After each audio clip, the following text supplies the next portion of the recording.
우리 서로에게 더 특별히 2025년 축복하는 인사하도록 하죠. 늘 하듯이 샬롬하고 샬롬 안에 모든 게 다 들어있습니다. 우리 서로에게 눈을 보면서 축복합니다. 할렐루야.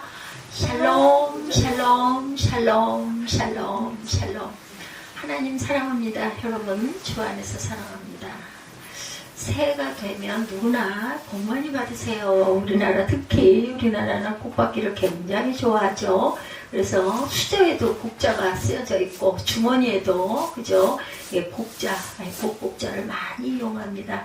복 받는 것 실소하는 사람은 아무도 없어요. 그죠? 예, 하여튼 복은 좋은 것이고 복 받기를 누구나 원한다. 그러면 무슨 복을 받기를 원하나 여러분들? 예, 무슨 복을 빌어주기를 여러분들은 원하십니까? 말을 바꾸면 무엇이 복인가 여기에 대한 생각은 사람마다 다를 수가 있어요. 제가 오늘 특송 시간에 하나님께서 감동을 주셔서 찬양이 전부 다 여러분들 느끼셨을지 모르겠는데 예배로 연결이 되는 그런 순서로 하나님께서 찬양을 주셔서 그 찬양을 열심히 찾아서 제가 올렸습니다. 하나님이 제가 태어날 때부터 누구나 그렇죠. 형질이 생기기 전부터 하나님께서 지으실 그릇을 선택을 하세요. 근데 저는 아마 이렇게 지어진 것 같다라는 감동을 제가 받았습니다. 찬양과 경배 그리고 예배, 말씀 이런 것들을 혼자서 다 주관해서 하는 목사들이 별로 없어요. 찬양은 찬양대가 따로 있고 물론 규모가 커지면 그런 부분이 있기도 하겠지만 그것을 하고 싶다고 해서 되지는 않는데 하나님께서는 이런 여러 가지를 다 제가 할 수 있도록 지어주셨구나 하는 생각을 제가 했습니다. 이 교회가 세워질 때도 찬양의 은혜를 엄청 많이 받아가지고 찬양 속에서 성령을 늘 만나고 함께 기도하고 찬양하고 예배하는 걸 즐겼죠. 어떤 사람은 건강의 복을 생각하고 어떤 사람은 돈, 물질의 복을 복받으라 하면 대개는 그 생각 많이 하죠. 복주머니도 역시 세뱃돈 그 복주머니 요즘에는 뭐 그걸 잘 많이 쓰진 않지만 그 안에다가 세뱃돈 받으면 이렇게 꼬깃꼬깃 해가지고 딱 집어넣었던 그 기억이 제 어린 날 기억이 납니다. 어떤 사람은 명예가 복이다 이렇게 생각하시는 분도 있고 평생 놀고 먹는 것을 복으로 생각하지만 어떤 사람은 보람있는 업적 남기는 것이 복이다 이런 분들도 있습니다. 근데 어떻게 보면 이 모든 것이 종합 예술이 아니겠는가. 그 중에 어떤 것도 그렇게 나 이거 필요 없어 이런 아마 분들은 안 계실 것 같아요. 우리는 오늘 성경이 말하는 복을 생각해 봅니다. 성경도 여러 가지 복을 말하고 있지만 다윗이 말하는 복 16편 말씀 10편 16편 말씀으로 올해 첫 번째 11시 예배를 열려고 합니다. 성경의 인물 중에 다윗이 가장 복받은 사람이라고 저는 생각합니다. 3분의 2, 10편의 3분의 2가 다윗이 지은 10편으로 구성이 되어 있죠. 하나님으로부터 가장 큰 복받은 다윗은 무엇을 복으로 생각했을까요? 바른 신앙 고백이 복이다. 내가 오늘 본문 2절로 제목을 삼았어요. 대개는 1절 아니면 마지막 절 굉장히 유명한 구절이 그죠? 16편의 마지막 11절이죠. 주께서 생명의 길을 내게 보이시리니 주의 앞에는 충만한 기쁨이 있고 주의 오른쪽에는 영원한 즐거움이 있나이다. 이 말씀은 거의 다들 아세요. 그리고 아주 유명하죠. 근데 저는 2절에서 눈이 꽂혔습니다. 내가 야훼께 아뢰되 주는 나의 하나님이시오니 주밖에는 나의 복이 없다 하였나이다. 아마 다윗도 이 감동이 있었던 것 같아요. 그러니까 이렇게 기록했지 않겠어요? 1절도 아니고 2절 마지막 절도 아니고 땅에 있는 성도들은 존귀한 자들이 나의 모든 즐거움이 그들에게 있도다. 이렇게 다윗이 고백합니다. 다른 신에게 예물을 드린 자는 괴로움을 더할 것이라. 나는 그들이 드리는 피의 전제를 드리지 아니하며 내 입술로 그 이름도 부르지 않겠다. 뭐를? 우상들의 이름을 나는 부르지 않겠다. 야훼는 나의 산업과 나의 잔의 소득이시니 나의 분깃을 지키십니다. 내가 받은 것들을 지켜주신다라는 거죠. 내게 줄로 세워준 그 구역은 아름다운 곳에 있으며 나의 기업이 실로 아름답도다. 이렇게 고백하고 찬양하고 있습니다. 주님께서 하나님께서 주신 목자인 목동 다윗 그리고 또 왕이었어도 어땠어요? 10수년 동안을 도망 다녔던 다윗 그 다윗에게 무슨 그렇게 분깃이 그렇게 기쁘겠습니까? 정말로 이렇게 내가 쫓겨다니는 신세를 이렇게 해야 됩니까? 이럴 수 있겠는데 나의 자네 소득이다. 나의 분깃을 하나님께서 지켜주시고 내게 줄로 재어준 구역은 아름다운 곳에 있으며 나의 기업이 실로 아름답도다. 이렇게 극찬을 합니다. 나를 훈계하신 야훼를 송축할지라 밤마다 내 양심이 나를 교훈하도다. 뭐 다른 어떤 것으로 교훈하는 게 아니라 내 마음 안에 있는 하나님을 향한 내 마음이 나를 교훈한다. 내가 야훼를 항상 내 앞에 모시며 그가 나의 오른쪽에 계심으로 내가 흔들리지 아니하리로다. 우편이 아주 그 정확한 정석, 정도의 길이죠. 이러므로 나의 마음이 기쁘고 나의 영도 즐거워하는데 육체도 안전히 살리니 이는 주께서 내 영혼을 소홀해버리지 아니하시며 주의 거룩한 자를 멸망시키지 않으실 것입니다. 주께서 생명의 길을 내게 보이시니 주의 앞에는 충만한 기쁨이 있고 주의 오른쪽에는 영원한 즐거움이 있나이다. 어떻게 이렇게 아름다운 시를 전부 다 독이가 되죠. 여러분들 뭐 어려우세요? 읽어보면은 마음에 감동이 오지 않습니까? 바른 신앙의 고백이 복입니다. 내가 야훼께 아뢰되 준 나의 주님이시오니 주밖에는 나의 복이 없나이다 하였나이다. 다시 먼저 주께서 나의 주인이십니다 라고 신앙 고백을 해요. 그리고 주님께서만 나의 진정한 복, 좋은 것, 선함이 되십니다 라고 고백합니다. 하나님이 내 최고의 복이라는 고백이에요. 우리가 주일마다 사도신경 언젠가부터 제 마음에 우리 늘 어땠어요? 찬양이 거의 다 끝나고 나서 사도신경을 했는데 언젠가부터 아마 여러분들 느끼셨을 거예요. 찬양 벽두에 기도 마음으로 기도하면서 찬양 한두 곡 하고 나면은 제가 사도신경을 항상 먼저 드리게 됐죠. 그게 그냥 이렇게 해야겠다가 아니고 마음의 감동이 계속 왔기 때문에 사도신경을 먼저 하자. 왜? 나는 하나님의 자녀입니다. 이 고백이 먼저 있고 나서 찬양과 경배를 드리는 게 더 바람직하다라는 감동이 왔기 때문에 그렇게 행합니다. 저는 마음에 오면 그것이 성경적으로 틀리지 않고 좋지 않은 남을 해치는 부분의 것들이 아니라면 저는 무조건 그렇게 행해가죠. 우리 믿는 사람은 하나님이 최고의 복임을 알아요. 그리고 믿습니다. 그 신앙 고백을 다윗이 지금 오늘 16편을 통해서 한 거죠. 그리고 다윗이 복을 받은 것은 그 믿음 때문이었는데 신앙 고백의 5절 야훼는 나의 산업과 나의 잔의 소득이시니 나의 분깃도 지켜주신다. 여러분들 열심히 일하시잖아요. 그것도 아무리 많은 걸 여러분들이 갖고 번다 하더라도 하나님께서 흩어버리시면 뭐 일순간이에요. 그죠? 어떤 일이 일어나 그냥 그것으로 인해서 다 나가버릴 뿐이에요. 마음의 고통과 아픔은 또 얼마나 큽니까? 그것으로 인한 시리에 빠지는 것도 얼마나 커요. 그런 것도 하나님께서 지켜주신다. 제가 받은 몫이고 제가 마실 잔이신 주님 당신께서 저의 제비를 쥐고 계십니다. 카톨릭 번역이에요. 이 내용이 5절이 야훼는 나의 산업과 나의 잔의 소득이시니 나의 분깃을 지키시나이다. 이것이 카톨릭 번역으로는 제가 받을 몫이며 제가 마실 잔이신 주님 당신께서 저의 제비를 쥐고 계십니다. 제비가 뭘까요? 복이고 분깃이겠죠. 야훼는 나의 산업이시다. 하나님의 양식이 공급자 되신다. 하나님이 양식의 공급자가 되시고 야훼는 나의 잔이시다. 분깃이시다. 하나님이 음료수의 공급자가 되신다. 내 모든 생명의 양식들의 공급자. 또한 야훼는 나의 분깃 제비를 주고 계신다. 하나님이 나의 운명을 주관하고 계신다. 다윗은 강력한 군주였고 다윗이 다스리던 시대가 이스라엘 전 역사에서 가장 번창했던 그런 시기입니다. 다윗이 왕이 되어서 남과 북을 하나로 그죠 통일해가지고 그렇게 갔던 다윗이죠.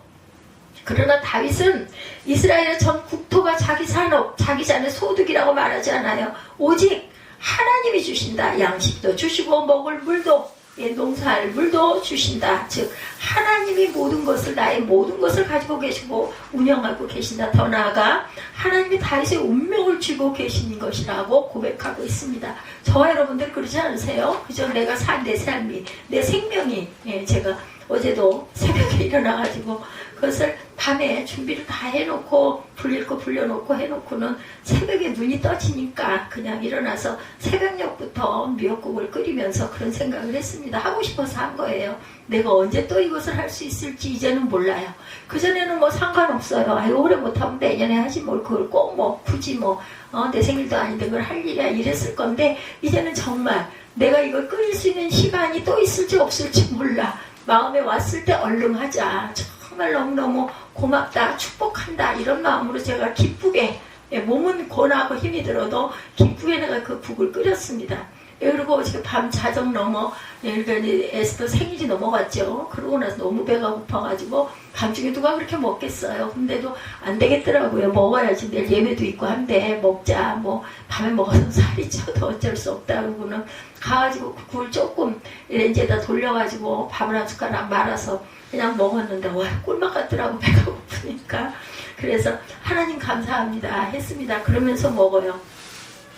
모든 공급이 어디로? 하나님께로부터 말미암습니다. 그래서 그는 하나님 그분이 내 복입니다 라고 고백합니다. 우리 믿음이 이런 믿음이 되어야겠다. 그러니 이걸 젊을 때 이랬으면 얼마나 좋겠어요. 내 때가 얼마 남지 않고 이젠 정말 알 수 없는 때가 된 이런 마음이. 근데 그것도 감사하죠. 그것도 모르고 갔으면 얼마나 안타까웠겠습니까. 예, 우리의 믿음이 늘 이래야 된다. 우리가 경제가 중요하다고 생각해요. 그런데 그 경제가 누구 손에 달려 있어요? 하나님의 손에 달려 있습니다. 예, 경제뿐만 아니라 정치, 문화, 교육 모든 것이 하나님께서 이 땅에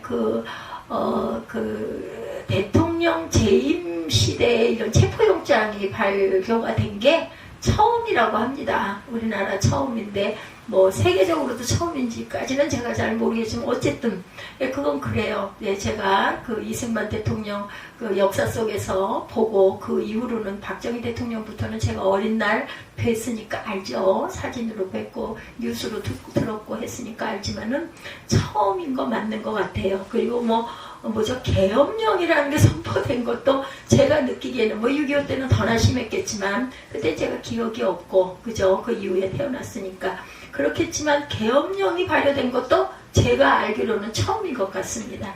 예, 그러니 하나님이 우리의 이 대한민국의 운명을 생사하고 그리고 역사를 치고 계시는 하나님이시다. 그렇기 때문에 바벨론 포로 귀환처럼 어느 날 갑자기 말도 안 돼. 뭐 철도가 다 끊어졌다면서요. 그거 우리나라에서 그걸 금전적으로 많은 지원을 해가지고 그 양쪽을 잇는 그 다리를 해놨던 그것은 물론 이산가족 상봉 때 그럴 땐 거기 여기 쓰였겠죠. 철로가 쓰였을 것인데 어쨌든 그게 끊어져 버렸습니다. 끝났어. 이제는 남과 북이 통일되기는 거의 틀리지 않았어. 이렇게 생각할지는 모르지만 하나님께서 하시고자 하면 어느 순간 일순간 저는 될 줄로 믿습니다.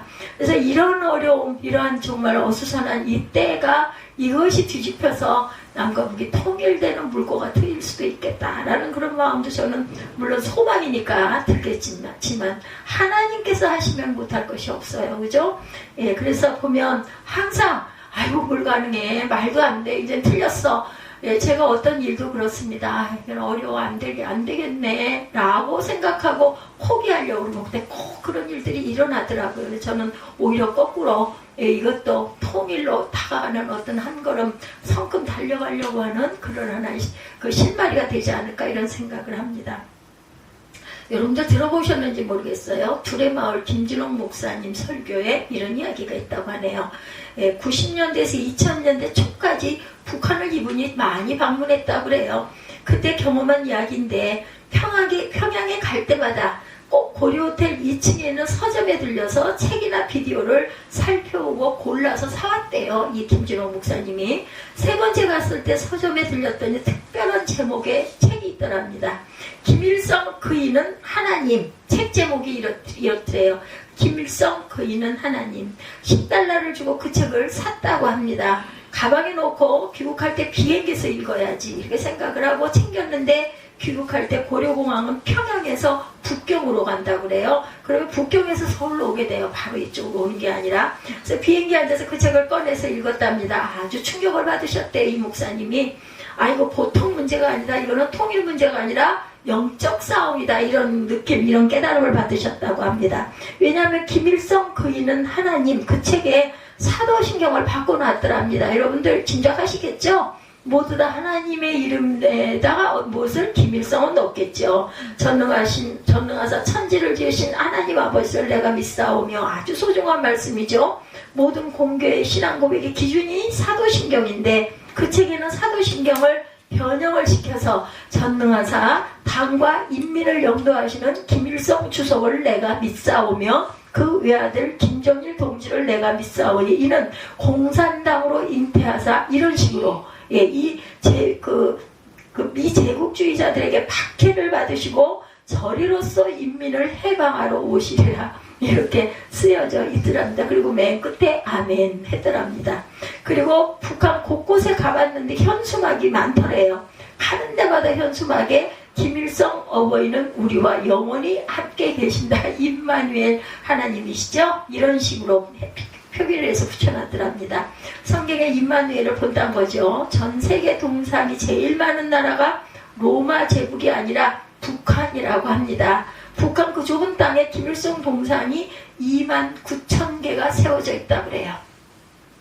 미국의 종교 관련 통계 인터넷 사이트인 어드히런츠닷컴은 2007년 전 세계 22가지 주요 종교라는 통계 자료를 발표했는데, 1위는 전 세계 21억 명이 믿고 있는 기독교, 2위는 13억 명의 성도를 갖고 있는 이슬람교, 3위는 종교가 없는 무교로 전 세계 1억 인구가 무교다, 이렇게 쓰여 있고, 특이하게 10위에 북한의 주체 사상을 신도수 1900만 명 주체교 신흥 종교다, 이렇게 소개가 되어 있더랍니다.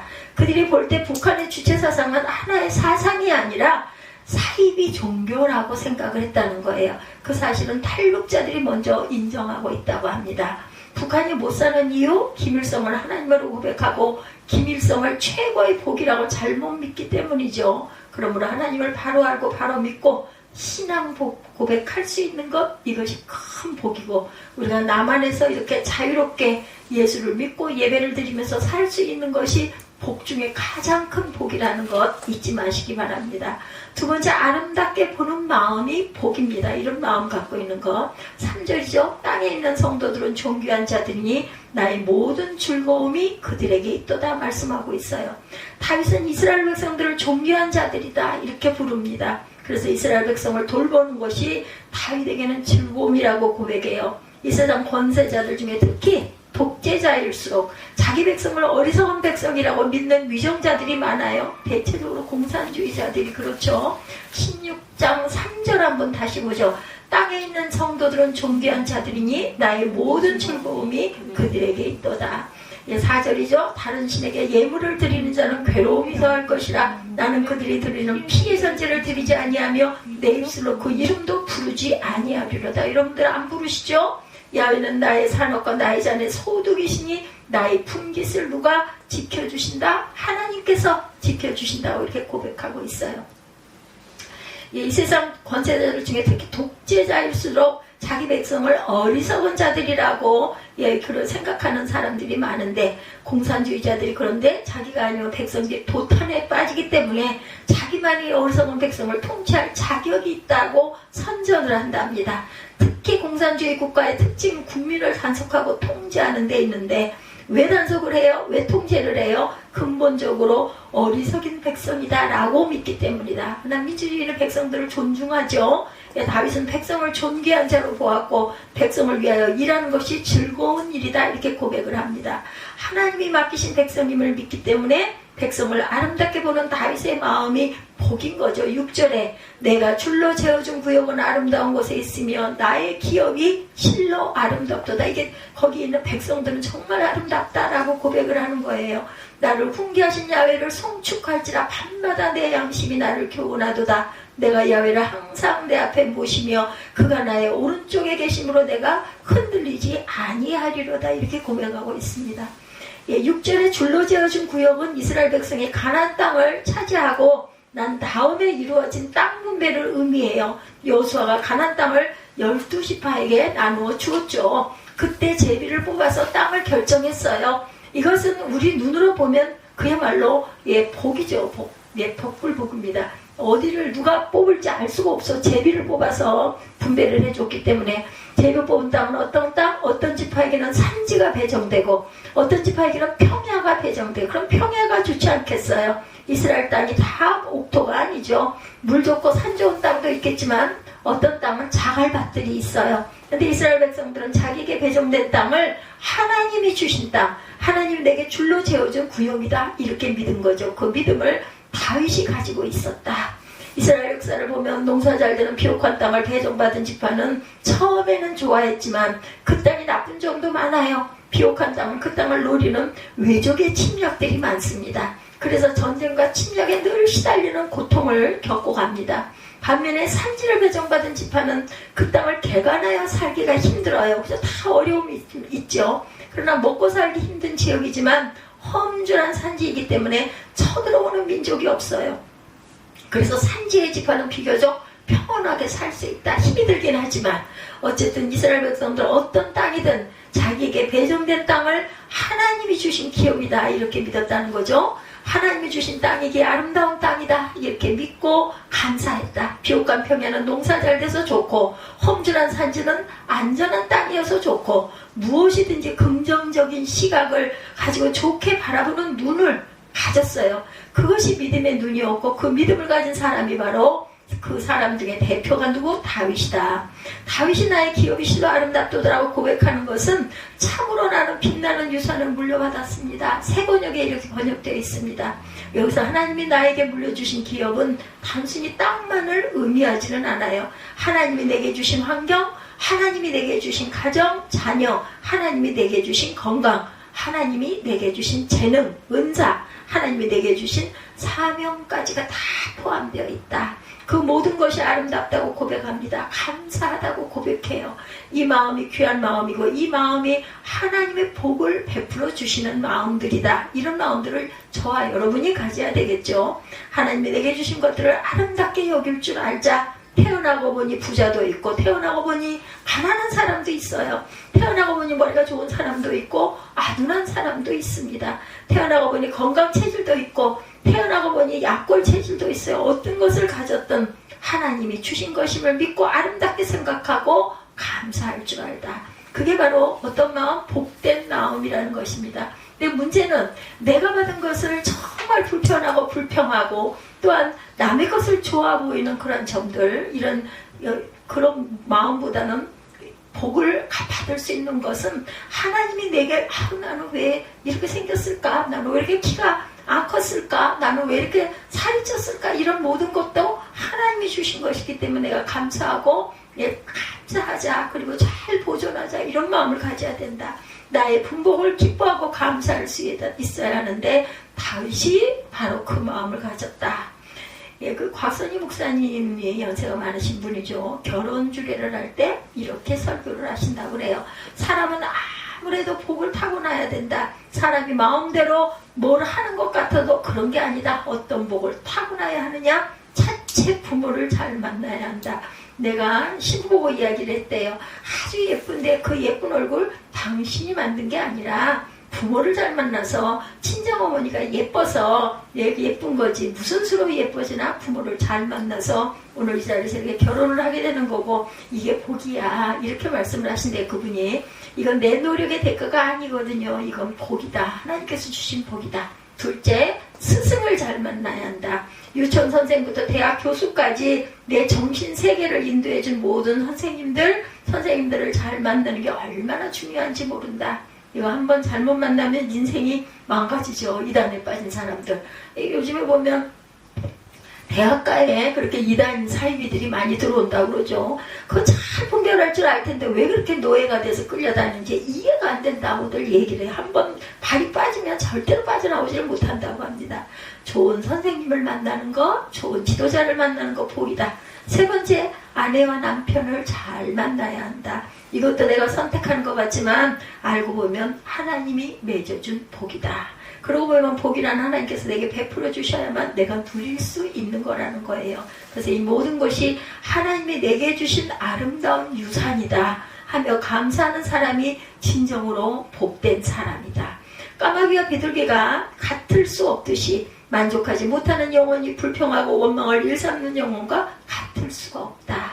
순교자들은 감옥에서도 기뻐했죠. 반면에 만족하지 못한 자들은 하나님의 사랑이나 죄사함을 결코 체험하지 못한다는 말이 있습니다. 다른 말로 하면 감사하는 사람만 하나님의 사랑이나 죄사함을 체험할 수 있다는 것. 어떤 사람은 불만족의 에덴 동산에서 아담과 하와가 넘어진 첫 번째 죄다 이렇게 봅니다.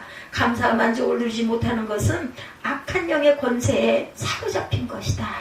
만족이 없는 곳에는 낙원도 없다라는 것을 우리가 알아야 한다. 함께 살게 하신 가족, 내가 가진 것, 내가 배운 것, 내가 일하는 일터, 내가 섬기는 교회, 내가 소속된 구역 등은 모두 하나님께서 줄로 재서 우리에게 주신 것이다. 그렇게 아름답고 감사해야 된다. 이 믿음이 꼭 필요하다. 불행할 때 감사하면 불행이 끝나고 형통할 때 감사하면 형통은 연장된다고 합니다. 유명한 그 설교가 스펄전 목사님이 말해요. 하나님은 은혜와 징계를 달게 받는 마음이 복이다라고 얘기하고 있어요. 나를 훈계하신 하나님의 훈계와 징계를 달게 받는 마음이 복이다. 나를 훈계하신 7절이죠. 야훼를 송축할지라 밤마다 내 양심이 나를 교훈하도다. 다윗은 하나님의 훈계와 교훈을 찬양하며 감사했죠. 훈계는 야츠입니다. 야츠. 조언하다, 지도하다, 가르치다, 충고하다. 교훈은 야사르입니다. 일깨우다, 징계하다의 뜻을 갖고 있어요. 다윗의 생애에 하나님의 훈계와 교훈은 1차적으로 하나님의 말씀으로 임합니다. 하나님의 말씀은 때로는 선지자의 말씀으로 임하기도 했고 때로는 기도하거나 성경을 묵상할 때 깨달음으로 오기도 합니다. 다윗은 그러한 하나님의 말씀의 인도와 지도를 감사 찬양하고 있어요.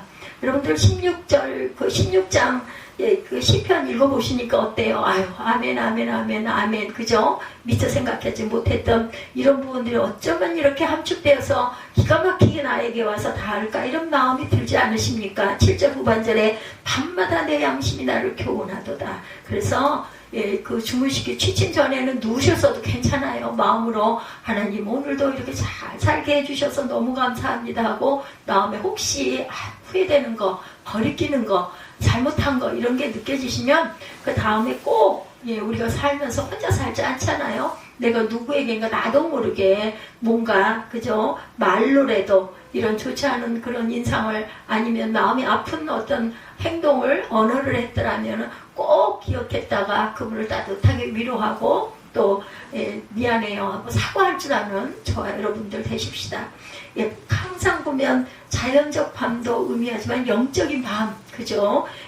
밤마다 내 양심이 나를 교훈한다. 여기는 영적인 밤도 있다라는 거. 다윗이 범죄하고 잘못 행했을 때 하나님은 인생 채찍으로 다윗을 징계하세요. 그래서 다윗은 압살롬에게 쫓겨다니는 아므란 나라를 보내기도 하죠. 그런데 그러한 인생의 밤들을 통해서 하나님은 다윗을 기르셨어요. 교훈하고 일깨우셨습니다.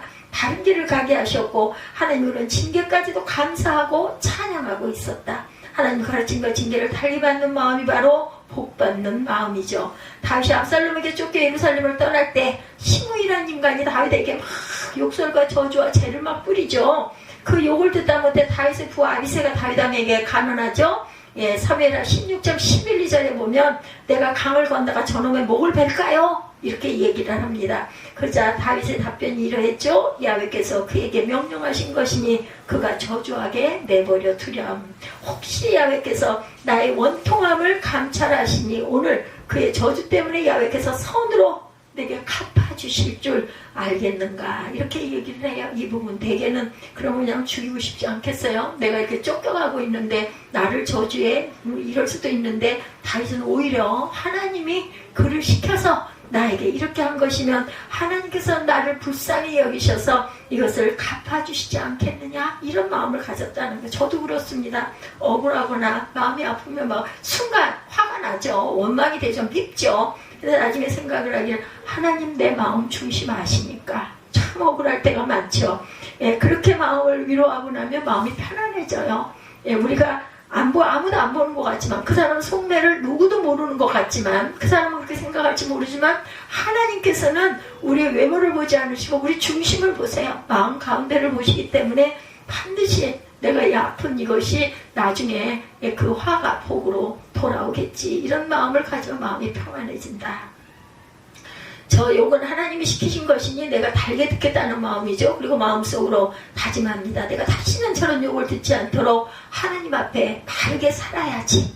하나님은 그런 마음의 다윗을 크게 기뻐하시고 복을 주십니다. 우리 인생길에 어떻게 꽃길만 있겠습니까? 2025년에도 때로는 어두운 밤길도 반드시 분명히 있을 것이에요. 그때 불평하지 않고 하나님이 내게 이 어둠을 통해서 내게 무엇인가를 깨닫게 고쳐나가기를 원하고 계시지 않겠는가. 그런 마음으로 하나님의 징계를 받아들이는 자는 하나님이 반드시 이 화를 복으로 돌려주실 것이다. 사람은 본능적으로 편한 길, 꽃길, 시온의 대로를 걷기 원하지 어렵고 힘든 그런 다윗과 같은 방랑자의 길, 예수님의 십자가의 길을 걷기를 원하지는 않습니다. 그래서 우리는 하나님의 훈계와 교훈이 필요하죠. 그것도 언제? 매일매일. 그래서 우리는 매일 성경 읽어야 되고 매일 기도하고 주님의 음성을 마음으로 들을 줄 아는 믿음의 귀가, 믿음의 영의 눈이 있어야 한다. 2025년 하나님의 말씀의 인도를 잘 받고 가시기 바라요. 그러면 말씀을 잘 듣고 매일 묵상하시고 따로 내가 성경을 어디서 어디까지 내가 볼 거야 이거 계획 정해내도 잘 안 될 때 있어요. 그죠? 그럼 예배 때만이라도 더 나아가 다윗까지 하나님의 징계도 밝게 받을 줄 아는, 그리고 내 마음 중심은 하나님이 아시니까 억울함 반드시 풀어주시고 갚아주실 거야. 이런 마음을 갖는 저와 여러분의 믿음의 마음들이 되도록, 믿음의 눈들이 되도록, 믿음의 영감이 되도록 주님의 이름으로 축복합니다. 다윗의 시편 16편을 통해서 무엇이 복인지, 첫째, 바른 신앙 고백이 복이다. 둘째, 아름답게 보는 마음이 복이다. 설령 내가 억울하다 할지라도, 내가 불편하다 할지라도 하나님이 아시니까 갚아주실 거야. 세 번째, 하나님의 훈계와 징계를 달게 받는 마음이 복이다. 그것까지도, 우리 마음밭까지도 하나님께서 살피시고 계시니까 이런 마음밭들을 지니고 하나님 보시기에 온전한 모습으로 올해 2025년 한 해도 잘 자라가시는 저와 여러분들이 되시기를 주님의 이름으로 축복합니다.